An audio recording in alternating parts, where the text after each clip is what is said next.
भगवान् व्रज शतनयात् तद्धामो वृन्दावना रम्या कचिदुपासना व्रजवधू वर्गे शैव नरोत्तमा देवीं सरस्वतीं व्यासं तत जयमुदीरये वृन्दाय तुलसीदेवै प्रियाय परमाराध्यतम श्री गुरु पादपद्म ओम विष्णुपाद त्रिदंडी स्वामी नित्य लीला प्रविष्टा सिस्टमाद भक्ति प्रसाद मधुसूदन गोस्वामी गुरु महाराज श्री चरण वंदना करी विश्ववंदित आचार्य भास्कर जगत गुरु शिल भक्ति सिद्धांत सरस्वती गोस्वामी ठाकुर शिल प्रभुपाद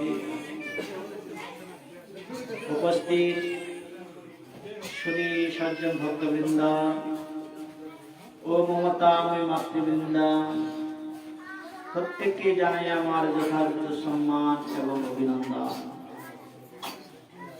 ভক্তবৃন্দ, আজকে আমরা এই সভায় উপস্থিত হয়েছি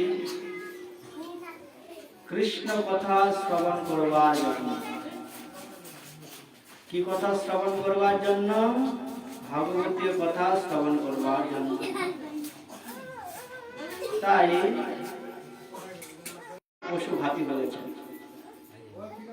কি কেন বললেন? বলছে না, নিবৃত্ত তরসে রূপগীয়মানান ভব ঔষধা সত মনোভিরামা পুমান বিরজিত বিনা পশু ঘ্নাত। এই শ্লোকটা কি বললেন? পরীক্ষিত মহারাজ বললেন। একটু কমে দাও। পরীক্ষিত মহারাজ বললেন যে সুখদেব গোস্বামী বলছেন যে নিবৃত্ত তরসয় উপগীয়মানাৎ, যে আপনার মতো যারা নিবৃত্ত হয়ে গেছে, নির্বিরক্ত, যারা এই জগতের প্রতি বিন্দু মাত্র যাদের আসক্তি নেই, এবং আপনার মতো মহাপুরুষগণকে বিন্দু মাত্র যাকে মায়া স্পর্শ করতে পারেননি, এরকম আপনার মতো মহাপুরুষগণ যাকে কৃষ্ণ কথাকে ভব ঔষধ বলে স্বীকার করেছেন, ভব ঔষধাৎ মনোভিরামাৎ বলছেন, এই ভব ঔষধ বলেছেন কৃষ্ণ কথাকে। আমাদের কি রোগ হয়েছে? একটা রোগ হয়েছে। রোগ হলে ডাক্তারের কাছে যায় না ওষুধ খেতে, ডাক্তারের কাছে ওষুধ খায়। তো সেই জন্য বলছেন, নাড়ানাড়ি করলে ডিস্টার্ব হবে বাবা, ছেড়ে দাও। তো বলছেন ভব ঔষধাৎ মনোভিরামা, রোগ হলে ডাক্তারের কাছে যায় ওষুধ খেতে। তাই এই কৃষ্ণ কথাকে বলেছেন এই ভব রোগের একটা ঔষধ। আমাদের প্রত্যেকের একটা রোগ হয়েছে। কি রোগ? ভব রোগ হয়েছে না। ভব রোগটা কি? জন্ম মৃত্যু মরণমালা, এটা হচ্ছে ভব রোগ। আমরা জন্মাচ্ছি, একবার মরছি। যেই কথা শঙ্করাচার্য বলেছিলেন, শঙ্করাচার্য কি বলেছিলেন? পুনরপি জননম পুনরপি মরণম পুনরপি জননী জঠরে শয়নম। এই কথা শঙ্করাচার্য বলেছিলেন। দেখো, এটা একটা রোগ। এটা একটা কি রোগ? আমরা একবার জন্মাচ্ছি, একবার মৃত্যুবরণ করছি, এটা একটা রোগ। এটা কি রোগ বলে? ভব রোগ। কি রোগ এটা? ভব রোগ বলে এটাকে। একবার জন্ম নিচ্ছি, একবার মরছি। যদি কর্মটা যদি ভালো হয় তাহলে ভালো জায়গায় যাচ্ছি। আর যদি কর্মটা খারাপ হয়ে যায়, তাহলে কুকুর মায়ের পেটে, শ্রীগাল মায়ের পেটে, বিভিন্ন পশু মায়ের পেটে যাচ্ছি আমরা। তাহলে এটা একটা কি রোগ, একে বলেছে ভবরোগ। জন্ম মৃত্যুটাকে বলা হয়েছে ভবরোগ। তাই বলছেন এই ভবরোগের ঔষধের কথা বলছেন। তাহলে এই রোগ থেকে নিবৃত্ত হওয়ার উপায় কি? এই জন্ম এবং মৃত্যু এর যে একটি প্রবাহ, একবার জন্মাচ্ছি, একবার মৃত্যুবরণ করছি। আত্মার তো মৃত্যু নাই, আছে? আত্মার মৃত্যু আছে? আত্মার মৃত্যু নেই, সকলেই জানে। তাহলে আত্মার মৃত্যু নেই। গীতায় বলছেন না, নৈনাম ছিন্দন্তি শস্ত্রাণি, নৈনাম ছিন্দন্তি শস্ত্রাণি। একে শস্ত্র, অস্ত্রের দ্বারা, শস্ত্রের দ্বারা একে ছেদন করা যায় না, আত্মাকে যায়। নৈনাম দহতি পাবক, পাবক মানে আগুন, দহতি আগুনে খেতে পারে আত্মাকে। না চৈনং ক্লেদয়ন্ত পান শশয়াতি মারুতঃ। শুধু তাই নয়, গীতায় কি বলছেন? তাহলে আত্মার কখনো জন্ম হয়নি, কখনো মৃত্যু হয়নি। তো সেই জন্য বলছেন ন জায়তে ম্রিয়তে বা কদাচিৎ নায়ং ভূত্বা ন ভবিতা ন ভূয়ঃ অজো নিত্য শাশ্বতং পুরাণম। আত্মা নিত্য পুরাতন। তাহলে আত্মার কি হয় না, আত্মা একটা শরীর ধারণ করে। কি শরীর ধারণ করে? তার কর্মফল অনুযায়ী তিনি একটি শরীর ধারণ, তার কর্ম অনুযায়ী একটা পোশাক পায় সে। তো পোশাকটা যদি ভালো কর্ম থাকে তাহলে ভালো পোশাক পাবে। আমরা এই যে জন্ম মৃত্যু, এটা হচ্ছে একটা ভবরোগ। তাই বলছেন একবার জন্মাচ্ছি, একবার মরছি। কথা কি কথা? কৃষ্ণ কথা একমাত্র ভবরোগের ঔষধ। হরিনাম মহামন্ত্র, কৃষ্ণ নামে একমাত্র ভবরোগের মহা ঔষধ। আমাদের এমন ব্যারাম হয়েছে ভাই, ভবের ব্যারাম, যেই ব্যারামের নাই রে আরাম। এমন একটি ব্যারাম হয়েছে, ব্যাধি হয়েছে, যে ব্যাধির আমাদের কোনো আরাম নেই। হ্যাঁ, তাই এই ব্যাধি থেকে মুক্ত হতে গেলে একমাত্র কৃষ্ণ কথা, কৃষ্ণ নাম, এটাই একমাত্র নিরন্তর আমাদের করতে হবে। শ্রবণ করতে হবে, কৃষ্ণ নাম করতে হবে। শ্রবণম কীর্তন, নববিধা ভক্তি আছে না? আগে শ্রবণ, নববিধা ভক্তির প্রথমেই হলো শ্রবণ। তো শ্রবণ করে তারপর কীর্তন করবার কথা বলেছে। এখন আপনারা এসেছেন, শ্রবণ করছেন। তো শ্রবণ করে সেই কথাগুলা যদি কীর্তন না করেন, সেগুলা, সেই সমস্ত কথাগুলো যদি চিন্তা না করেন, তাহলে সেই শ্রবণের যথার্থ ফল হবে না। তাই প্রথম অঙ্গ হচ্ছে শ্রবণম। আর কৃষ্ণ কথা শ্রবণম মঙ্গল, কৃষ্ণ কথা শুনলেই মঙ্গল হবে, তাই না? ঘাতী বা আত্মঘাতী তার কথা বলেছেন, তিনি একমাত্র কৃষ্ণ কথা থেকে বিরত থাকবে। বলে কেন? কৃষ্ণের কাছে কি আছে না, উদ্ধব মহারাজ তিনি বিদুরকে বলেছিলেন, বিদুর আহোবকিয়াস স্তনকালকুটম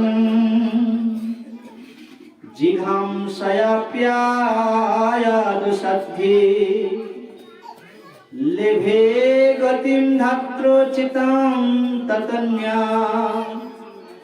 কম্বা দয়ালম শরণাম ব্রজেমা। কি বলেছেন? উদ্ধব বলছেন, বলে দেখো কৃষ্ণ এমনই দয়ালু। কিরকম দয়ার কথা বলেছেন না, অহো বকি ইয়স্তন কালকুট। বকাসুরের বোনের নাম হচ্ছে পুতনা। কি নাম? পুতনা। সেই পুতনা তিনি স্তনে বিষ মেখে কৃষ্ণকে মারার জন্য গিয়েছিল না? তাহলে কৃষ্ণ তিনি স্তনে বিষ মেখে তিনি কৃষ্ণকে, আপনারা চান মনে মনে প্রার্থনা করেন শত্রুটা যেন ধ্বংস হয়ে যায়, এরকম অভিশাপ দেন না। কিন্তু কৃষ্ণকে দেখুন, কৃষ্ণকে মারার জন্য গেলেন, কিন্তু কৃষ্ণ তাকে কি করলেন? মাতৃগতি প্রদান করলেন। সেই জন্য কৃষ্ণের আরেক নাম হচ্ছে হতারি গতিদায়ক। কি নাম? তার 64টা গুণ আছে না, 64টা গুণের মধ্যে কৃষ্ণের একটা গুণ হচ্ছে হতারি গতিদায়ক। প্রত্যেকে মুক্তি দান করেছেন কৃষ্ণ। তাহলে কৃষ্ণের আরেক নাম হচ্ছে হতারি গতিদায়ক। যিনি কৃষ্ণ, কৃষ্ণ যাকে হত্যা করবেন তাকে সদ্গতি বা ভালো গতি প্রদান করবেন। সেই জন্য এরকম কৃষ্ণের যে ভজন করবে না তাকে আত্মঘাতী বলেছেন। আর আমরা কীর্তন করি না, লোচন বলে মরণিতাই, তারপরে জীবনা ভজিল জানিয়া শুনিয়া সে আত্মঘাতী হইল। কীর্তন করেন তো আপনারা? তাহলে দেখুন লোচনদাস আত্মঘাতীর কথা বলেছেন। আত্মঘাতী কাকে বলে? যে নিজের প্রাণকে নিজে নষ্ট করে, তাকে আত্মঘাতী বলে না। তাহলে আত্মঘাতী মানে যিনি হরি ভজন করবেন না, যিনি প্রভুর নাম করবেন না, তাকে আত্মঘাতী বলেছেন। আত্মাটাকে পতনের দিকে পাঠিয়ে দেয়, সেই আত্মাটা বিচরণ করে, সেই জন্য বলছেন তিনি আত্মঘাতী, যিনি আত্মাকে পতন করে দেয়। তাই আত্মপতন থেকে উদ্ধার হতে গেলে কি করতে হবে? না, প্রভুর ভজন করতে হবে, হরিনাম করতে হবে। হ্যাঁ, সেই জন্য বলছেন নৃদেহমাদ্যম সুলভম সুদুর্লভম। শরীরটা হরি ভজনের আদি এই মনুষ্য শরীরটা, এটাকে বলেছেন একটা নৌকা। যদি সমুদ্র পাড়ি দিতে যান, যদি কোন সমুদ্র কিংবা নদী পার হতে গেলে কি চাই? নৌকা চাই, জাহাজ চাই না? আপনার সব পার হন না? সেই জন্য বলছেন এই মনুষ্য শরীরটা হচ্ছে হরি নৌকা। এই শরীরটাকে আশ্রয় করে আমাদেরকে গুরু পাদ পদ্ম আশ্রয় গ্রহণ করে গুরু পাদ পদ্মরূপ অনুকূল বায়ুর দ্বারা, গুরু পাদ পদ্মের কৃপার দ্বারা এবং ভগবানের অনুকূল বায়ুর দ্বারা পরিচালিত হয়ে একমাত্র এই ভবরোগের ঔষধের কথা বলেছেন। আমরা শুনেছি না, অপার সংসার সমুদ্র সেতু। অপার সংসারের সমুদ্রের সেতু একটা, সে সেতুটা কি না? ভজামহে ভাগবত স্বরূপা। এই ভাগবত স্বরূপটা হচ্ছে একমাত্র অপার সংসার ও সমুদ্র। সেই জন্য ভাগবতের স্বরূপের নির্ণয় করতে গেলেন ব্যাসদেব বললেন 3 নম্বর শ্লোকে। ভাগবতে কি বললেন? না, ভাগবতের 2 নম্বর শ্লোকে বলতে গিয়ে তিনি বলছেন যে কি প্রথম শ্লোক হচ্ছে यम प्रवयं तमनुपेतमुपेत कृतं न जन्मादस्य जतन्यादि तरतुस् सर्थे सविगुसराट तेने ब्रह्मा हृदाजयादि कवये मह्यन्ति यत्सूरयः तेजो वारि मृदं यथा विनिमयो यत्र त्रिसर्गो मृषाम् धम्मस्तकुहकं सत्यं परं धीमहि। এটা ভাগবতের বর্ণনা করলেন। পরক্ষণে তিনি ভাগবতের স্বরূপের কথা বর্ণনা করছেন সুখদেব গোস্বামী। না, স্বরূপটাকে এই যে ভাগবত কথা আমরা শুনতে, ভাগবত কথা শুনলে তার উপর কৃষ্ণ কতটা প্রীতি হতে পারে এইভাবে বর্ণনা করেছেন। কিরকম বর্ণনা করেছেন? ধর্ম প্রাজিত কৈতবত্র পরমা। বলছেন এই ভাগবতে ভাগবতে কোন রকম জাগতিক, কোন রকম ছল, কোন রকম কপট ধর্মের কথা বর্ণনা করেননি ভাগবতে। ভাগবতে কোন রকম অন্য কোন রকম ধর্মের কথা বর্ণনা করেননি। তাহলে কি ধর্মের কথা বর্ণনা করেছেন? না, পরম ধর্মের কথা বর্ণনা করেছেন ভাগবতে। বলে ধর্ম প্রজিত, প্রজিত মানে ক্ষেপণ করা, ছুঁড়ে ফেলে দেওয়া। সেই জন্য বলছেন ধর্ম প্রজিত কহে কৈতব, আর ধর্ম অর্থ কাম বাঞ্ছা আদি এই সব। ধর্ম অর্থ কাম বাঞ্ছা, যেগুলো আমরা বাসনা করি এই জগতে, এগুলাকে বলেছেন কপট ধর্ম। বলছেন একমাত্র ভগবানকে বাদ দিয়ে যা কিছু আছে সবই কপট ধর্মের কথা বলেছেন, ছল ধর্মের কথা বলেছেন ভাগবতে। এই জন্য বলেছেন পৃথিবীতে ধর্ম নামে যত কথা চলে, ভাগবত বলে তা পরিপূর্ণ ছলে। সব ছল ধর্মের কথা বলেছেন। একমাত্র পৃথিবীতে যত ধর্মের কথা বলছেন প্রত্যেকটাকে ছল ধর্ম বলেছেন। তাহলে ধর্ম কাকে বলেছেন? না, ভগবান অর্জুনকে বলেছেন, অর্জুন সর্বধর্মান পরিত্যাজ্যম মামেকম শরণম ব্রজ। আমার শরণ গ্রহণ করাই হলো একমাত্র ধর্ম। আর আমাকে যা, যেখানে আমাকে শরণ করেন না, আমাকে বাদ দিয়ে যা কিছু আছে সব অধর্ম। বুঝা গেছে? তাহলে ধর্ম কোনটা? ভগবানের শরণ করাই হলো ধর্ম, ভগবানকে ভজন করাই হলো ধর্ম, আর বাকি যা আছে সব অধর্ম। ভগবান বলেছেন সর্বধর্ম, যেগুলাকে তোমরা ধর্ম। রঘুনাথ দাস গোস্বামী বললেন মন না ধর্মম না অধর্মম শ্রুতিগণ নিরুক্তম কিলম কুরু। শ্রুতিগণ, বেদ বেদান্ত উপনিষদ কোনটা ধর্ম অধর্ম বলেছে এগুলা তুমি দেখতে যেও না। তিনি তার মনকে বলেছেন, মনোশিক্ষা বলে একটি গ্রন্থ আছে রঘুনাথ দাস গোস্বামী।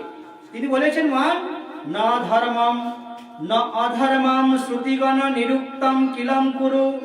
শ্রুতিগণের দ্বারায়, বেদ শাস্ত্রের দ্বারায় যেটা ধর্ম, তুমি ব্রজে রাধা কৃষ্ণের প্রচুর পরিমাণে পরিচর্যা করো, মানে ভগবানের সেবার কথা বলেছেন। তাই ভাগবতে বলছেন ধর্ম প্রজিত কৈতব অত্র পরম। ভগবানকে বাদ দিয়ে যত কিছু ধর্ম আছে সেগুলাকে ক্ষেপণ করেছেন, ছুঁড়ে ফেলে দিয়েছেন ভাগবত থেকে। সেই জন্য বলছেন তার মধ্যে মোক্ষ বাঞ্ছা কৈতব প্রধান, যাহা হইতে কৃষ্ণ ভক্তির হয় অন্তর ধ্যান। জানেন মোক্ষ বাঞ্ছা কাকে বলে? জানেন? কে কে জানেন মোক্ষ বাঞ্ছা? কে কে জানেন? জানেন না? মুক্তির বাঞ্ছা। আমরা যে মুক্তি বাঞ্ছা করি না, কয়টা মুক্তি আছে? 5টা মুক্তি আছে। কয়টা মুক্তি? 5টা মুক্তি আছে। এগুলো জানতে হবে। কয়টা মুক্তি? 5টা মুক্তি। কি কি? শালোক্য, ষষ্ঠী, সারূপ্য, সামীপ্য, সাযুজ্য, এই 5 প্রকার মুক্তি আছে। ব্রহ্মবাদীগণ এই 5 প্রকার মুক্তির তারা আরাধনা করে, তপস্যা করে। তারা অহম ব্রহ্মস্মি হয়ে যায়, নিজেই তারা ভগবান সেজে যায়। তাই বলছেন এগুলো মোক্ষ বাঞ্ছা। আর আমাদের বৈষ্ণবদের মধ্যেও কিন্তু মোক্ষ বাঞ্ছা আছে, জানেন তো? ওরা তো ব্রহ্মবাদীগণ করে শালোক্য, মানে শালোক্য মানে তার লোকে, ভগবত লোকে যেতে চায়। কার লোকে যেতে চায়? ভগবত লোকে যেতে চায়। আচ্ছা, আপনারা ভগবত লোকে যেতে চান কিনা বলুন তো? চান? গোলক বৃন্দাবনে যেতে চান? চান তো? বৈকুণ্ঠে যেতে চান না? চান? বৃন্দাবনে যেতে চান কিনা কৃষ্ণের কাছে? এই শালোক্য মানে ভগবত লোকে যাওয়ার, এটা একটা খারাপ বাঞ্ছা। ভক্তদের মধ্যে এই বাঞ্ছাটা থাকবে না। আমি গোলকে যাব, আমি বৃন্দাবনে যাব, বৃন্দাবনে কৃষ্ণ যেখানে থাকে, আমি গোলক বৈকুণ্ঠে যাব, এটা একটা খারাপ বাসনার কথা বলেছেন। মহারাজ কি করে খারাপ বাসনা হলো? আর আপনার প্রতিদিন কীর্তন করেন ভক্তিবিনোদ ঠাকুরের, নাহি মাগি স্বর্গ আমি মোক্ষ নাহি মাগি, না করি প্রার্থনা কোন বিভূতির লাগি। আপনারা কীর্তন করেন কিনা বলুন তো? তাহলে আপনারা গোলকে যাবেন কিসের জন্য? বৈকুণ্ঠে যাবেন কিসের জন্য আগে বলুন? গোলকে আছে কৃষ্ণ আছে, আছে না? তাহলে কৃষ্ণ সেখানে রাধারানী কৃষ্ণ সেবা করছেন, রাধারানীর সখীগণ আছে, সখীগণের আনুগত্যে মঞ্জরীগণ তারা সেবা করছেন, মঞ্জরীগণ তারা কেউ ফুলের মালা গাচ্ছেন, কেউ চন্দন ঘষছেন, আর সে সমস্ত তারা সখীগণকে সহযোগিতা করছেন, আর সখীগণ রাধা গোবিন্দের সেবা করছেন, করছেন না? বৈকুণ্ঠে যাবেন কিসের জন্য? ভগবানের সেবা করতে হবে, সেখানে গেলে করতে হবে না? সেইখানে কি ভগবানের সেবা নেই? আছে কিনা? এখানে কি ফুলের মালা গাছা যাচ্ছে কিনা? এখানে কি ভগবানের জন্য রান্না করতে পারছেন না? তাহলে এখানেই যদি ভগবানের জন্য কীর্তন, মন তুমি তীর্থে সদারত, তুমি তীর্থে যেতে চাচ্ছ কেন? হ্যাঁ, ও গো অযোধ্যা মথুরা মায়া কাশী কাঞ্চি অবন্তিয়া দ্বারা কয়টা সপ্তপুরী বলে। এই সমস্ত তীর্থে গেলে আমরা মুক্তি লাভ করতে পারি। কিন্তু ভক্তিবিনোদ ঠাকুর কি বললেন? মন তুমি তীর্থে সদারত, অযোধ্যা মথুরা মায়া কাশী কাঞ্চি অবন্তিকা দ্বারাবতী আরো আছে যত, মানে দ্বারকা। ভক্তিবিনোদ ঠাকুর বলছেন তুমি চাহো ভূমি বাড়ে এই সকল বারে বারে, আজি মুক্তি লাভ করি বারতরে। তুমি এগুলাতে ভ্রমণ করতে যাচ্ছে নাহি করে, সে কেবল তব ভ্রম নিরর্থক পরিশ্রম, মুক্তি লাভ তীর্থে নাহি করে। যে তীর্থে বৈষ্ণব নাই সে তীর্থে নাহি যায়, হাটিয়া কি লাভ দুর্দেশ।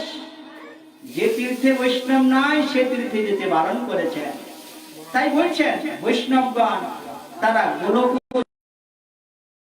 ভগবানের সেবা, তাই সেজন্য বলছেন ইয় মানব না গৃহন্তি বিনা মত সেবনম জনাহা।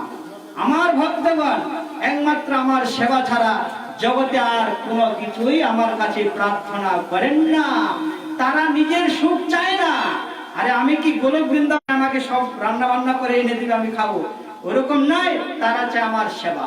তাহলে ভক্তগণ যদি এখানেই সেবা থাকে তাহলে সেখানে কি করতে যাবে? তাই বলছেন দিও মানব না গৃহন্তি, আমার ভক্তগণ আমার সেবা ছাড়া জগতে আর কোনো কিছু তারা কামনা করেন না। সেই জন্য বলছেন শালক্য ভগবত ধামে যাবার এগুলা তার মধ্যে মোক্ষবাঞ্ছা কৈতব প্রধান, এগুলো কপট ধর্ম। আমি ভগবানের লোকে যাব, শালক্য সারূপ্য, সারূপ্য ভগবানের মতো রূপ হবে, আমার সুন্দর চেহারা হবে। হ্যাঁ, সারূপ্য ভগবানের মতো রূপ, শাস্তি ভগবানের মতো ঐশ্বর্য, ভগবানের মতো ঐশ্বর্য পাবো আমি। হ্যাঁ, সারূপ্য শাস্তি সাযুজ্য ভগবানের সাথে মিলন হয়ে যাওয়া। তাহলে এগুলা মুক্তি, এগুলাকে বলছেন কৈতব। এই মোক্ষ বাঞ্ছা গুলাও করেন না ভক্তগণ। সেই জন্য বলছেন তার মধ্যে মোক্ষ বাঞ্ছা কৈতব প্রধান, যাহা হইতে কৃষ্ণ ভক্তির হয় অন্তর্ধ্যান। তাহলে কৃষ্ণ ভক্তি অন্তর্ধ্যান হয়ে যাবে। তাহলে আমাদের কি করতে হবে না, একমাত্র যারা ভক্ত হবে তারা বলেছে, ভগবান নিজে বলছেন দিও মানব নগ্রন্তি বিনামত সেবনম জনাহা, তারা আমার সেবা ছাড়া জগতে আর কোনো কিছু চাইবে না। আর যতক্ষণ পর্যন্ত আমাদের মধ্যে আমরা যারা গুরু পাদ পদ্মাশ্রয় গ্রহণ করেছি না, দীক্ষা নিয়েছি, তিলক মালা সব টিকি রেখে মালা তিলক করে হরিনাম করছি, কিন্তু আমাদের মধ্যে যতক্ষণ পর্যন্ত ভক্তি মুক্তি স্পৃহা যাবৎ পিচাসী হৃদি বর্ততে, তাবৎ ভক্তির সুখ শাস্ত্র কথম উদয় ভবে। রূপ গোস্বামী প্রভু জানালেন যে যতক্ষণ পর্যন্ত সাধকের মনে ভক্তি মানে ভোগ বাসনা থাকবে, মুক্তির বাসনা থাকবে, মুক্তি কামনা, যে মুক্তির জন্য আমরা প্রার্থনা যে বলা হলো 5টা মুক্তি আছে, এই মুক্তির কামনা যতক্ষণ পর্যন্ত থাকবে, আমি মুক্তি লাভ করব, আমি ভগবানের ধামে যাব, আমি সেখানে গিয়ে খুব ইয়া করবো, আনন্দ করব, আনন্দ সেবার মধ্যে আনন্দ, এখানে যদি সেবা করা যায় তাহলে এখানে আনন্দ পাবে ভক্ত, তাই না?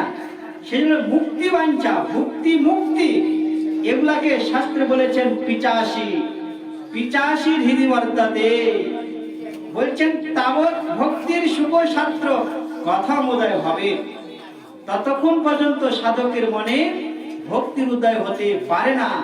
সেজন্য বলছেন হ্যাঁ, ধর্মা প্রাজিত কৈতবত্র পরমা নির্মাৎসরাণম সতাম। এই ভাগবত কথা শুনতে গেলেও নির্মৎসর ব্যক্তির মুখে শুনতে হবে এবং নির্মৎসর হয়ে শুনতে হবে। মাৎসর্যতা ভাব যতক্ষণ পর্যন্ত হৃদয়ে থাকবে ততক্ষণ পর্যন্ত এই ভাগবত শুনবার অধিকার পর্যন্ত আমাদের নেই। নির্মৎসর ভাব মানে মাৎসর্যতা ভাব কাকে বলে জানেন?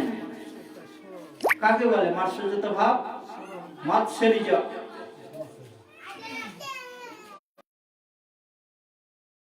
নির্মৎসর্য, মাৎসর্য মানে পরসুখে দুঃখী সদা মিথ্যাভাষী, পরসুখ দুঃখ এ হলো মৎসর্যতা ভাব। সুখকর, পরের দুঃখ হলে আমার সুখ হয়, আবার পরের সুখ হলে আমার কষ্ট হয়, একে বলে মাৎসর্যতা ভাব। এই ভাবটা যতদিন পর্যন্ত হৃদয় থেকে বিতাড়িত না হয় ততদিন পর্যন্ত এই ভাগবত কথা শুনলেও কোনো খুব সাবধান। সেই জন্য বলেছে মৎসর্য নির্মৎসরাণাম, নির্মৎসর হতে হবে, সাধুর মুখে কৃষ্ণ কথা শুনতে হবে। কার মুখে? সাধুর মুখে। সতাম না, কেন সাধুর মুখে শুনতে? সতম বলেন পিবন্তি যে ভাগবত আত্মনঃ সতম, যিনি পান করবেন কার মুখে? না আত্মনঃ সতম, সাধুর মুখে একমাত্র আস্বাদন করবার কথা বলেছেন। সাধুর মুখে কৃষ্ণ কথা শুনলে কি হবে? না পিবন্তি যে ভাগবত আত্মনঃ সতম কথামৃতম শ্রবণা কুটেষু সমৃতম। এই সাধুর মুখে কৃষ্ণ কথা শ্রবণের দ্বারাই যখন এই কথাগুলো কানের মধ্যে পৌঁছাবে তখন কি হবে? না পুনন্তিতে বিষয়া বিদূষিতা সয়া। আমার যত হৃদয়ের অভদ্রতা আছে, যত আবিলতা আছে, যত বিষয়টা আছে, এগুলা ধীরে ধীরে আমার লোপ পেয়ে যাবে, দূরে চলে যাবে। কৃষ্ণ কথা শ্রবণ করতে হবে কেন? বলছে নষ্ট প্রায়েষু অভদ্রেষু। আমাদের মধ্যে অনেক অভদ্রতা আছে, এই অভদ্রতা গুলা কি করে? না কৃষ্ণ কথা শ্রবণের দ্বারাই এই অভদ্র গুলা হৃদয় থেকে আমাদের দূর হয়, নচেত অন্য কোনো উপায়ে এই অভদ্র গুলা আমাদের হৃদয় থেকে দূর হয় না।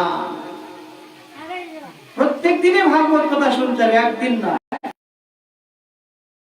বলছেন ভক্তির ভগবতী নষ্টে কি নিত্যম, প্রত্যেক দিনে ভাগবত কথা শ্রবণের দ্বারাই নৈষ্ঠিক ভক্তির উদয় হয় আমাদের হৃদয়ের মধ্যে। সেই জন্য বলছেন প্রত্যেক দিনে ভাগবত কথা শুনবার কথা বলেছেন। সাধুকে পাওয়া ভগবত প্রেম পাওয়া যাবে না। শাস্ত্রে বলেছেন বিষয়ে থাকিতে কৃষ্ণ প্রেম নাহি হয়, বিষয়ে দূরেতে কৃষ্ণ জানিহ নিশ্চয়। বিষয় থাকিতে কৃষ্ণ প্রেম নাহি হয়। তাহলে প্রেমটা কখন হবে? না যখন বিষয়টা দূরে চলে যাবে, তারপরে কৃষ্ণ প্রেম আমরা লাভ করতে পারবো। তার জন্য কি না, কৃষ্ণ কথা আমাদের শ্রবণ করতে হবে, প্রত্যেক দিন ভাগবত কথা শ্রবণ করতে হবে। আর ভাগবত কথা কি বলেছেন না, বলছেন শিবদম মানে কল্যাণম বলেছেন। কিরকম না, বলছেন ধর্ম প্রাজিত গৈতবত্র নির্মৎসরণাম শতাম বেদম বাস্তবমত্র বস্তু শিবদম তাপত্রয় উন্মূলম। ভাগবত কথা শুনলে আমাদের তিনটা তাপ দূরীভূত হয়ে যায়। তিনটা তাপ কি? আধ্যাত্মিক, আদি দৈবিক, আদি ভৌতিক।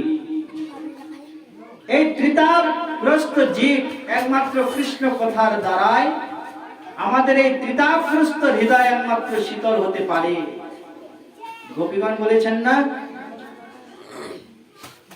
তব কথা অমৃতম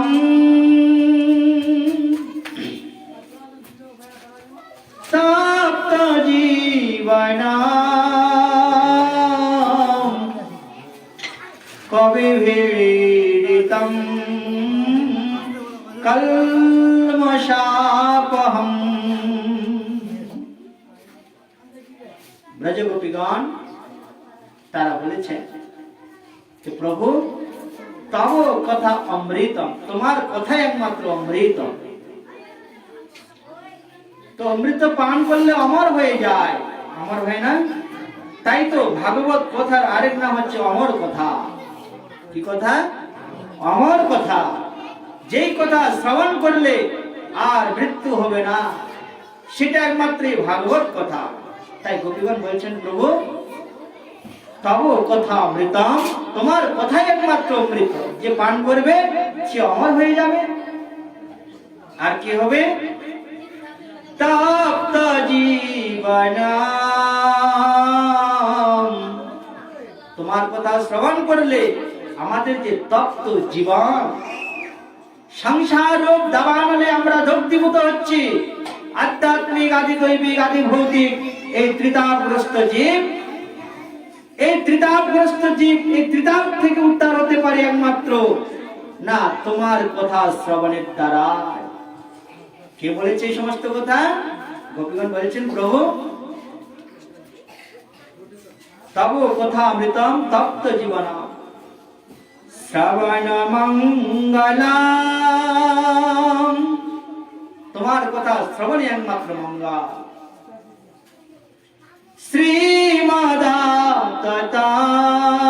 শ্রীমদাততাম ভুবি গৃহন্তি তে ভূরিদা জনঃ। গোপীগণ বলছেন প্রভু কবিভিড়িতম, বড় বড় কবিগণ, বড় বড় ঋষিগণের দ্বারা কীর্তিত হয়েছে, তারা বলেছেন একমাত্র তোমার কথাই একমাত্র কথা। আর তোমার কথা যে শ্রবণ করবে তার আধ্যাত্মিক, আদি দৈবিক, আদি ভৌতিক এই সমস্ত জ্বালা দূর হয়ে চলে যাবে, উৎপাটিত হয়ে চলে যাবে। ভাগবতের কথা বলেছেন, হ্যাঁ, তাপত্রয় উন্মূলম, তিনটা তাপ দূরে চলে যাবে। সেই জন্য ভাগবত কথা শ্রবণ করবার কথা বলেছেন। আর পরীক্ষিত মহারাজ বললেন এই ভাগবত কথাই একমাত্র ভব ঔষধা, ভব ঔষধ রূপে তাকে স্বীকৃতি দিলেন। কেন? পরীক্ষিত মহারাজ তার 7 দিনে মৃত্যুর ডেট এসেছিল, তাই তো। তাই তিনি কৃষ্ণ কথা শ্রবণের দ্বারাই তিনি ভাগবত পাদ পদ্ম তিনি লাভ করলেন, করেছেন না?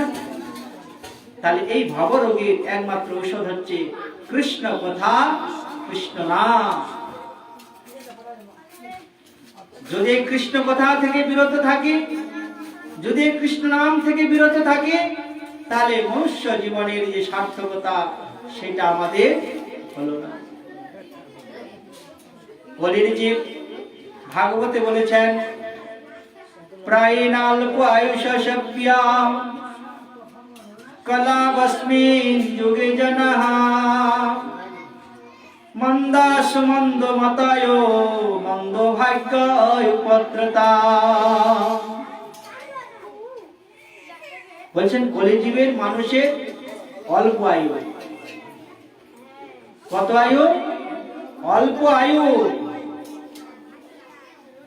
আমরা কেউ মৃত্যুর কথা গ্যারান্টি দিতে পারেন? আপনারা পারেন না। ভাগবতী বলেছেন 100 বৎসর আয়ু, কিন্তু 100 বৎসর এই কলিযুগে বাঁচা খুব দুরূহ ব্যাপার। কলিযুগে আয়ুর কোনো গ্যারান্টি নেই। কেউ মাতৃগর্ভ থেকে ভূমিষ্ঠ হওয়ার পরে মৃত্যুবরণ করছেন, 16 বছরের যুবক মৃত্যুবরণ করছেন, করছেন না? সেই জন্য বলছেন প্রায় না অল্প আয়ু সভ্য, অল্প আয়ু কলাবস্মিন যুগে জনহা। আবার বুদ্ধিটা কি বলেছে না? মন্দ বুদ্ধি। মন্দ সুমন্দ মতায়, খুব মন্দ বুদ্ধি, বুদ্ধিগুলা খুব খারাপ, একদম খুবই মন্দের কথা বলেছেন আমাদের বুদ্ধিগুলা কলিযুগে। অন্নগত প্রাণ, আমাদের প্রাণটা অন্যের মধ্যে আছে, খেলে বাঁচবো না খেলে বাঁচবো না। আর আমাদের চিন্তাটা সবসময় অসৎ চিন্তা। নারদ ঋষি বলেছেন, তিনি সনকাদি ঋষিগণকে বলেছেন, দেখো আমি পৃথিবীকে সর্বশ্রেষ্ঠ স্থান মনে করে আমি সর্বত্র ভ্রমণ করলাম, কিন্তু দেখলাম কোথাও আমি শান্তি পেলাম না। নারদ বলেছেন সনকাদি ঋষিগণকে। সমস্ত তীর্থগণ সেগুলা কুলুষিত হয়ে গেছে বিভিন্ন পাপাচরণের দ্বারায়। এখন আমরা তীর্থে যাই ভগবানের নাম করবার জন্য নয়, তীর্থে যায় অনেকে হানিমুন করার জন্য। যায় কিনা বলেন তো? হ্যাঁ, তীর্থে যায় হোটেল ভাড়া করে হানিমুন করে চলে আসে। সেজন্য বলছেন কলিযুগের তীর্থগুলাও সমস্ত অপবিত্র হয়ে যাচ্ছে। আর মানুষগুলা সকলে বলছেন প্রভুতা গেহে, স্ত্রী নাম প্রভুতা গেহে। মেয়েরা বলছেন পুরুষরা তারা সকলে মহিলাদের বশীভূত। মেয়েরা মানে বউয়েরা যা বলে পুরুষরা তাই করে। কলিযুগের কথা বলেছেন। আর বুদ্ধিদায়ক শ্যালকাহা, শ্যালকা মানে ওই শ্বশুর বাড়ির লোক আছে না, তারা বুদ্ধি দেয় পুরুষদেরকে। কে বুদ্ধি দেয়? বাবা মা ভাইদের কাছে বুদ্ধি নেয় না, বাবার কাছে বুদ্ধি নেয় না, বুদ্ধি নেয় শ্বশুর বাড়ির কাছ থেকে, তখন বিয়ের পরে। আর কি বলে? শাশুড়ি বলে, সবার সামনে গর্ব করে বলে, জানেন আমার জামাইটার মতো এত ভালো জামাই হয় না। কি বলে শাশুড়ি? আমার জামাইয়ের মতো ভালো জামাই হয় না। কেন? মেয়েটার কথা শুনে চলে তো জামাইটা, সেই জন্য বলে। আর ছেলেটা ভেড়া হয়ে গেল। আবার এও বলে, একই কথা বলে, যখন তার মেয়েটা অন্য জায়গায় দিয়ে সেও বলে আমার জামাইটার মতো জামাই হয় না। আবার ওই মা আবার বলে আমার ছেলেটা ভেড়া হয়ে গেল। মানে বউয়ের কথা চলে তো, বউয়ের কথা চলেছে। সেজন্য মানে যে কলিযুগের পরিস্থিতি কিরকম হবে,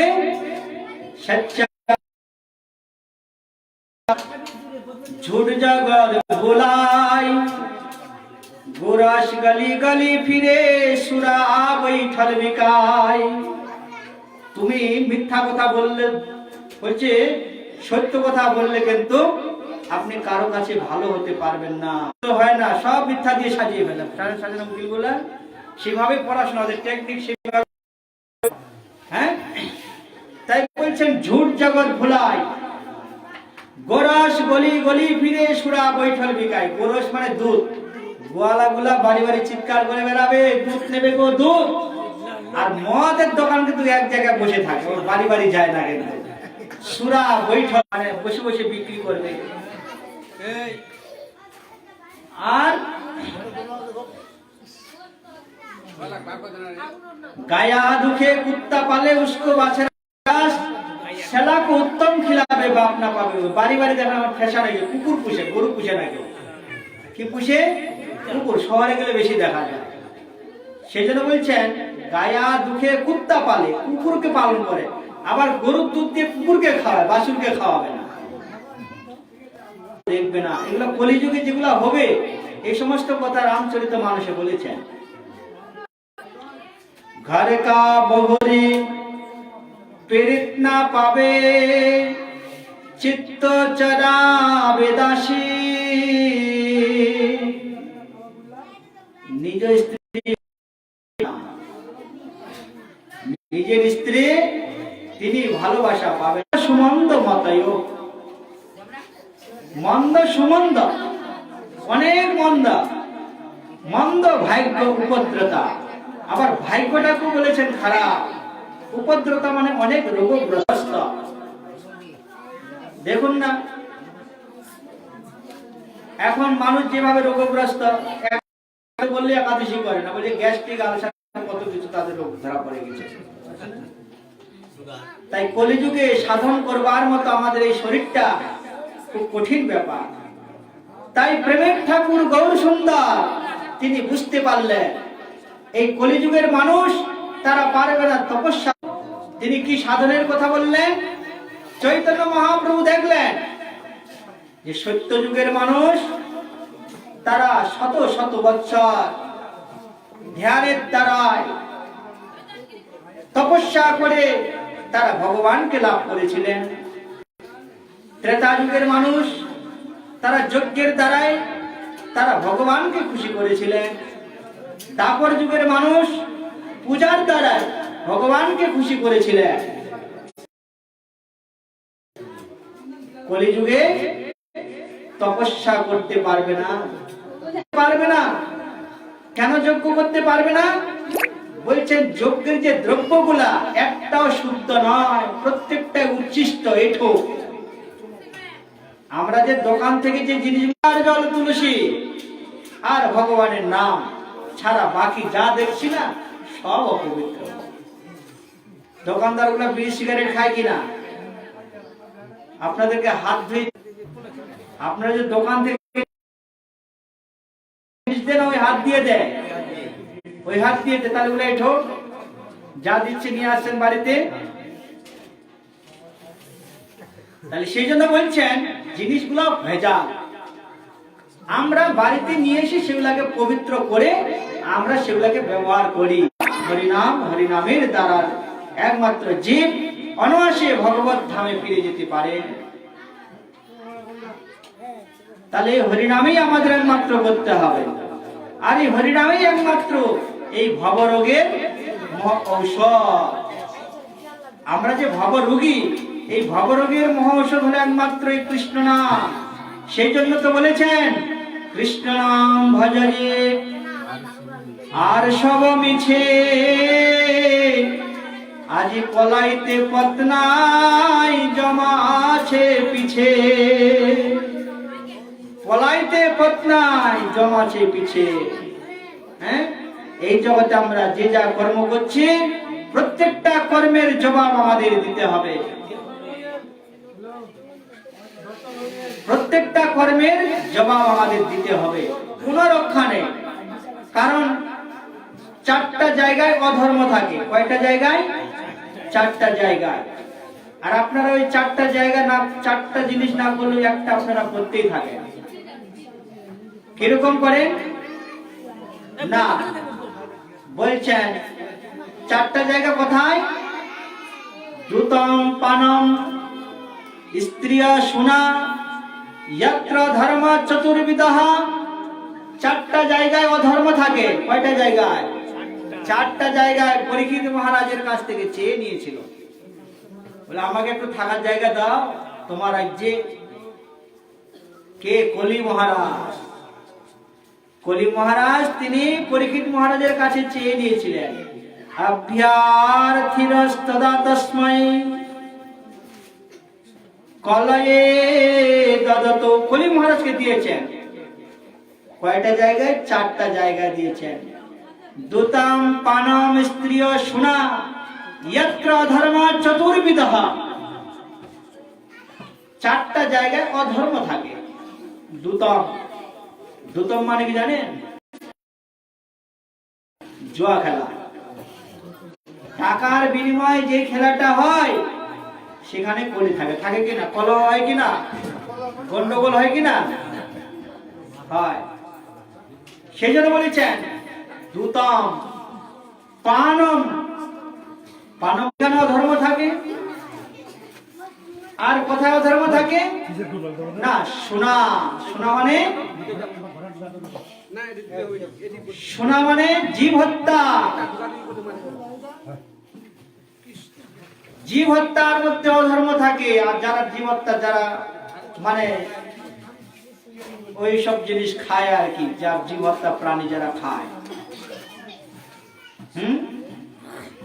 যারা রক্ত মাংস খায় তারাও জীব হত্যা করে, সেখানে অধর্ম থাকে। তাই সেজন্য বলেছেন যত্র অধর্ম চতুর্বিধ, এখানে এই 4 জায়গায় অধর্ম থাকে। এই 4টা জিনিস যারা করে সেখানে ধর্ম থাকতে পারে না। সেই জন্য দেখুন আজকে যারা আমিষ খায়, যারা এইসব মাছ মাংস ইত্যাদি প্রাণী বধ করে, ওই প্রাণীগুলা বাঁচার জন্য ছটফট করে কিনা বলুন? তারা কষ্ট পায় কিনা? তারা কষ্ট করে কাটার সময় কত ছটফট ছটফট করে না? আর তার মাংসটা যখন আমি, তাহলে দেখুন সেখানে অধর্ম থাকে। বলছে দেশের একটা সংবিধান আছে, আছে কিনা বলেন তো? দেশের সংবিধান আছে তো? আজকে ধরুন একই কাজ যখন আপনি দেশের হিতের জন্য করবেন, তখন দেশ আপনাকে পুরস্কৃত করবে। আবার ওই কাজটা যখন নিজের স্বার্থে করবেন, তখন আপনাকে জেল কিনা বলেন? খুন, মানুষকে মারা। আপনি দেশের জন্য যদি আজকে 100টা লোককে মেরে দেন দেশের হিতের জন্য, সরকার আপনাকে পুরস্কৃত করবে কিনা? করবে। কিন্তু আপনি যদি নিজের জন্য একটা আইন বিভাগ করেছে, শাস্তির কিছু অনুমোদিত আছে, কোনটা ভগবানকে দেওয়া যাবে কোনটা দেওয়া যাবে না সেটা সংবিধানে বলেছেন। ভগবান নিজেই বলেছেন দেখো কোনটা কোন সময় জিনিসগুলো আমাকে দেবে আর কোনগুলো আমাকে দেবে না। আমাকে কি কি দেবে? পত্রম পুষ্পম ফলম তয়াম, লতা পাতা। পত্র মানে শুধু, পত্র মানে শুধু পাতা নয় আর কি। পত্র মানে লতা জাতীয় জিনিস, লাউয়ের ডগা, কুমড়া ইত্যাদি যা আছে, হ্যাঁ, ফুল জাতীয়, ধানের ফুল হয়, কিন্তু ফুল থেকে হয়। পুষ্পম ফলম তয়ম, ফল জাতীয় যেগুলো আমরা খাই। তাও বলেছে ইয়মে ভক্তা প্রয়াচ্ছতে, আমাকে অর্পণ করতে হবে এগুলাও যদি আপনি খান তাও আপনার পাপ। আপনি সারাদিন বাইরে পরিশ্রম করছেন, অফিস আদালত যেখানে যান, চাকরি ব্যবসা বাণিজ্য যা কিছু করছেন, কার জন্য করছেন? পরিবারের জন্য করছেন নিশ্চয়। আপনার স্ত্রী আছে, পুত্র আছে, ছেলে মেয়ে আছে, তাদের জন্য এত কষ্ট করছেন। আচ্ছা, সেই স্ত্রী পুত্র যদি বাড়িতে, আপনি তো সকালবেলা চলে যান বাইরে, ব্যবসা বাণিজ্য চাকরি কৃষি যার জন্য হোক যাচ্ছেন বাইরে, কেন? পরিবারের স্বার্থের জন্য, আপনার জন্য নয়। তাহলে পরিবারের জন্য আপনি বাইরে যাচ্ছেন। আর এরা কি করলো? দুপুরবেলা একটা সুন্দর ভালো জিনিস রান্না বান্না করে একটু রাখলো না। আপনি যখন রাত্রিবেলা এসে শুনলেন, আপনাকে বলছে গর্বের সহিত, জানো আজকে একটা খুব সুন্দর জিনিস রান্না করেছি। বলছি কি এরকম একটা সুন্দর জিনিস রান্না করেছি, কিন্তু তার জন্য আপনি রাখেননি, আপনার জন্য রাখেনি আপনার স্ত্রী পুত্র, তারা তার জন্য কিছু রাখে না। আপনি দুঃখ পাবেন কিনা? তাই জগৎপতি জগন্নাথ কিন্তু আপনার জন্য যদি অগ্রভাগ একটা বাটিতে তুলে রেখে দেয়, যে দেখো আজকে সুন্দর একটা জিনিস রান্না হয়েছে, তোমার জন্য বাটিতে তোলা আছে, আপনি খুশি হবেন কিনা? খুশি হবেন কিনা? যে ওরা ভালো ভালো জিনিস রান্না করে ওরা খেয়েছে, তবে আমার জন্য অগ্রভাগটা তুলে রেখে দিয়েছে, তা আপনি খুশি হবেন। তাই ভগবান তিনি কি করেন? তিনিও এই জগতের পিতা, তাই তার এই প্রত্যেকটা দ্রব্য ভগবানই তিনি সৃষ্টি করেছেন। যাব খালি হাত। এই জগৎ ছেড়ে একটা বস্তু আমরা নিয়ে যাব না, যাবেন? তাহলে এখানে কোথা থেকে পেয়েছেন? এখান থেকে পেয়েছেন। এই জগতের যত বিষ, বিষ মানে যার থেকে আমরা উৎপাদন করছি, এই বিষটা কোথা থেকে পেয়েছেন? এই জগৎ থেকে পেয়েছেন। তাহলে সেখানকার না দিয়ে খান। তবে আপনারা যেগুলা ওই যারা ওই সমস্ত জিনিসগুলা খায়, ওগুলা ভগবানকে ভোগ দেওয়ার অনুমোদন শাস্ত্রে করেনি। চৈতন্য মহাপ্রভু বলেছেন কাজীকে, যখন কাজীর কাছে গেলেন, কাজী দলন করতে যখন গেলেন, শ্রীবাজ অঙ্গনে যখন মৃদঙ্গ ভেঙে দিলেন, তখন কাজীর কাছে গিয়ে মহাপ্রভু যখন জিজ্ঞাসা করছেন, আরে তোমাদের কিরকম ধর্ম? হ্যাঁ, গাভী হচ্ছে মাতার সদৃশা, গাভী আমাদের দুগ্ধ দেয়, কোন পিতার সদৃশ, গাভী হচ্ছে মাতার সদৃশা, তাই তোমরা পিতা মাতাকে মেরে খাও, কেমন তোমার ধর্ম?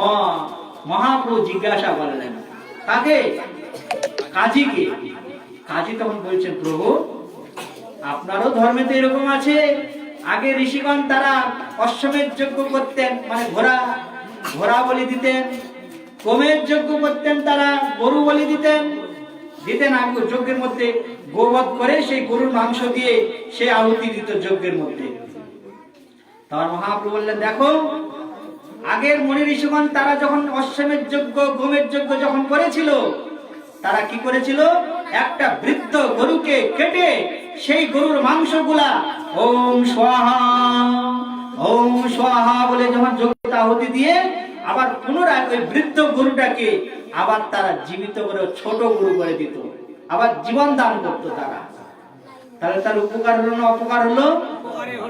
80 বছর ধরুন 15 বছরের গরুটাকে এবার 3 বছর বানিয়ে দিল, 2 বছর বানিয়ে দিল।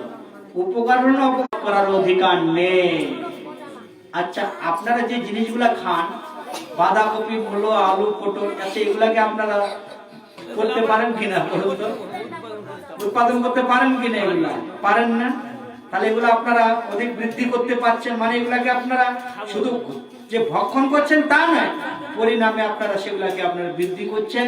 তাই মহাপ্রভু বলছেন, যদি জীবন দান করতে পারো তবে তুমি ভক্ষণ করে, যদি জীবন দান করতে না পারো তাহলে ভোগ করবার তোমার অধিকার নেই। আর যতকাল পর্যন্ত এই একজন গরুর শরীরে যত লোম আছে, তত লোম পর্যন্ত, তত কাল পর্যন্ত তোমাকে নরকে যেতে। মহাপ্রভু বললেন, এই কথাও বলেছিলেন মহাপ্রভু হরিদাস ঠাকুরকে। বলছেন, হরিদাস, পৃথিবীতে অনেক জওয়ান গোবধ করছে, হিংসা করছে, এদের কি গতি হবে? তখন মহাপ্রভু কি হরিদাস ঠাকুর বলেছেন যে, প্রভু এদের কথা তুমি চিন্তা করবে না। কেন? এরা হারাম হারাম শব্দ উচ্চারণ করতে করতে এরা উদ্ধার হয়ে যাবে। হারাম মানে খারাপ না? ওরা হারাম মানে তো খারাপ বলে না। আর আমরা হারাম মানে ভালো শব্দ, হা রাম, হা কৃষ্ণ, হা রাধে, এগুলো হচ্ছে প্রেমবাচী শব্দ, এগুলো হচ্ছে প্রেমবাচী শব্দ। তাই কেউ যদি হা রাম, হা রাধে, হা কৃষ্ণ ইত্যাদি বলে, বলছে তাতেও তার মুক্তি হয়ে যাবে। কে বলছেন? হরিদাস ঠাকুর বলেছেন। তখন মহাপ্রভু বলছেন, আচ্ছা হরিদাস, এই পৃথিবীতে তো অনেক জীব আছে, তাদের প্রাণ আছে কিন্তু চলাফেরা করতে পারে না।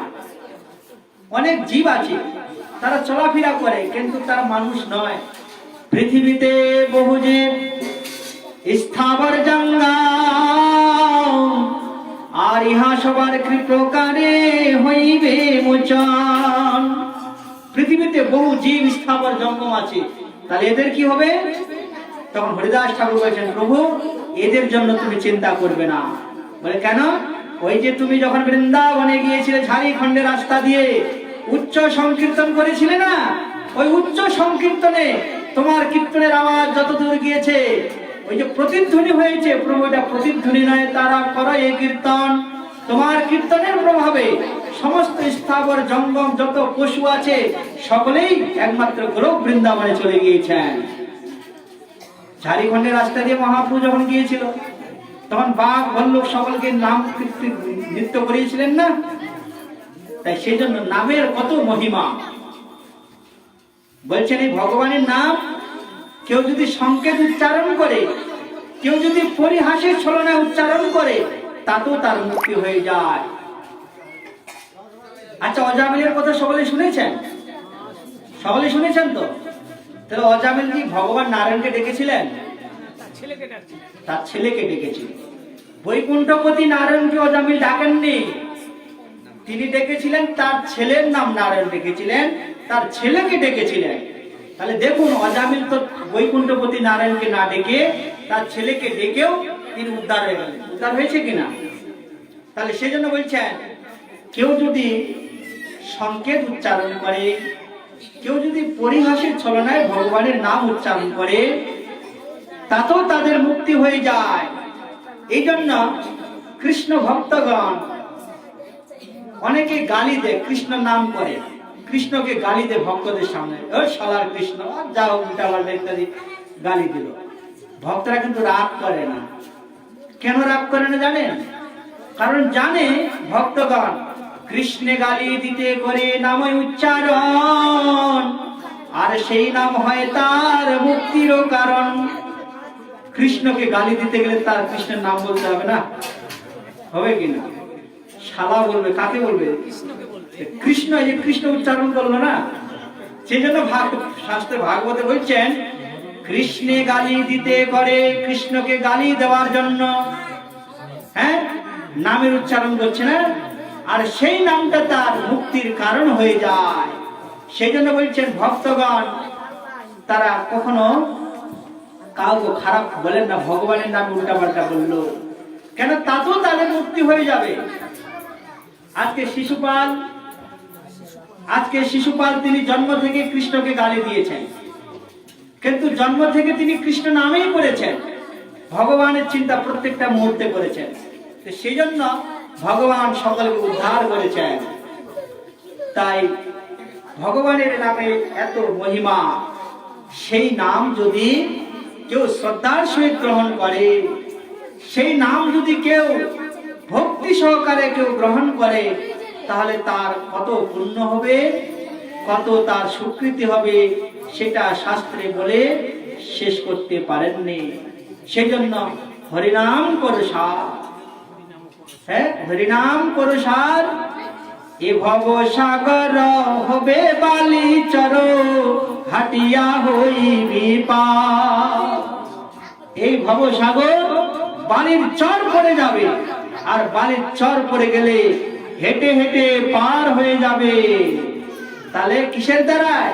একমাত্র কৃষ্ণ নামের দ্বারায়।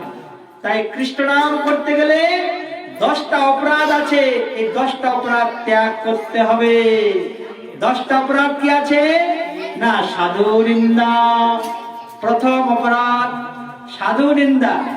সাধু নিন্দা করা যাবে না, কারো নিন্দা চর্চা করা যাবে না। যে যা করে করো, নিজের ভজন করো। উনি খারাপ,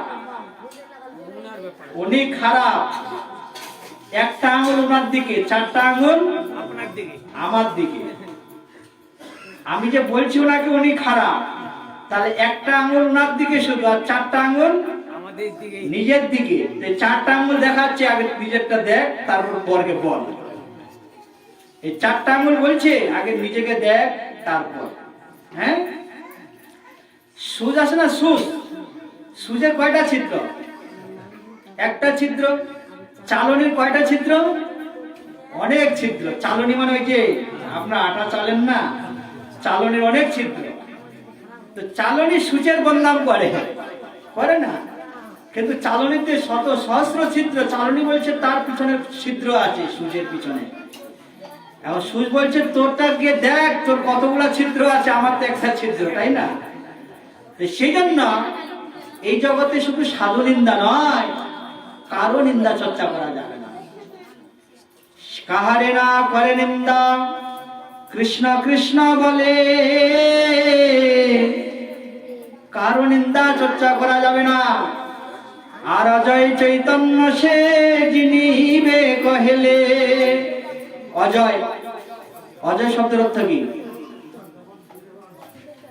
কোন শিক্ষককে যদি বলা যায় অজয় শব্দের অর্থ কি?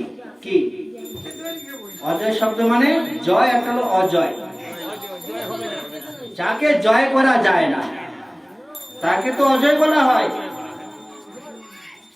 ভাগবতে বলছেন অজয়, যেই চৈতন্যদেবকে জয় করা যায় না সেই চৈতন্যকে জয় করা যাবে একটার দ্বারা, কাহারে না করে নিন্দা। যিনি কারো নিন্দা চর্চা করেন না তিনি একমাত্র ভগবানকে লাভ করতে পারবেন, নচেৎ আর কেউ লাভ করতে পারবেন না। সেজন্য কারো নিন্দা চর্চা করা যাবে না, কারো নিন্দা না, শুধু সাধু নিন্দা করবো না এটা নয়, কারো নিন্দা চর্চা করা যাবে না। দ্বিতীয় নাম্বার অপরাধ কি আছে? বিভিন্ন দেব দেবীগণকে ভগবানের সাথে তুলনা করা। না, শিব কৃষ্ণ সব এক, শিব ব্রহ্মা কালী দুর্গা কৃষ্ণ সব এক। আমরা বলি না সবাই এক। যার কাছে সব এক, মূল্যবোধ নেই, তার কাছে যে কেউ যদি বলে ওই ঘি দুধ মাখন সব এক, সবাই একই দাম, একই দাম হয় নাকি? 10 কিলো দুধ জ্বালিয়ে 1 কিলো ঘি হয় না? হয়। 10 কিলো দুধ জ্বালিয়ে 1 কিলো ঘি হয় না। যদি বলি সব এক, সব এক হয় না। যার কাছে মূল্যবোধ নেই বলে তার কোনো কাণ্ড জ্ঞান নেই, সব এক করে দিই আমরা। সেই জন্য শাস্ত্রে বলেছেন यस्तु नारायणं ब्रह्मरुद्रादि दैवतै समत्तेनैव विख्याते सपासन्दी भवेत् ध्रुवम्। पद्म पुराणे बोललेन यस्तु नारायणः, नारायण ब्रह्म रुद्रादि, ब्रह्मा रुद्र शिव नारायणের সাথে সমান করে দেয়। হ্যাঁ, সমত্তে নৈব বিশ্বতে, নারায়ণের সাথে মানে ভগবানের সাথে এক করে দেয়। শাস্ত্র বলেছে সমত্তে নৈব বিশ্বতে, যিনি সমান করে দেখেন সব পাষণ্ডী, তাকে পাষণ্ডী বলেছেন শাস্ত্রে। নারায়ণের 64টা গুণ, 60টা গুণ, আর ব্রহ্মাদি দেবতাগণের 55টা গুণ, তার 5টা গুণ নেই এদের। কেন এক করে দেব? দেবতাদের 55টা গুণ, সাধারণ জীবের 50টা গুণ। বিন্দু বিন্দু ভাবে গুণ সম্বন্ধে জানি না আমরা, তাই সবাইকে এক করে দিই। আর ভগবান কৃষ্ণের 64টা গুণ, যে 4টা গুণ আবার নারায়ণের মধ্যেও নেই। তাই তো স্বয়ং লক্ষ্মী দেবী পর্যন্ত বৈকুণ্ঠ ছেড়ে ভগবানের প্রেমে পাগল হয়ে বৃন্দাবনে চলে গেছেন।